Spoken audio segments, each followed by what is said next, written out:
رسول فرماتے ہیں سیاتی علی امتی زمان یفرون من العلماء کما یفر الغنم عن الذئب، میری امت پر ایک زمانہ ایسا آنے والا ہے کہ لوگ علماء سے ایسے دور بھاگیں گے جیسے ایک بھیڑ بھیڑیے کے خوف سے دور بھاگتی ہے۔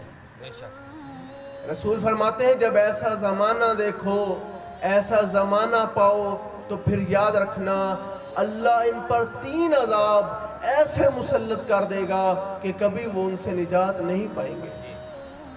پہلا عذاب علماء سے دوری کا نتیجہ، صلی اللہ علیہم سلطانا جائرہ، اللہ ان پر ظالم حکمران مسلط کر دے گا۔ توجہ رکھیے گا، جب لوگ علماء سے دور ہو جائیں گے اس وقت اللہ ان لوگوں پر ظالم حکمران مسلط کر دے گا۔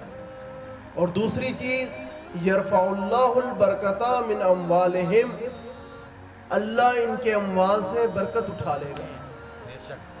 لاکھوں روپے کمائیں گے، ہزاروں روپے کمائیں گے، پتہ ہی نہیں چلے گا مہینے کے بعد وہ پیسے کہاں گئے۔ اللہ ان کے مال سے برکت اٹھا لے گا، کیوں؟ علماء سے دور ہیں۔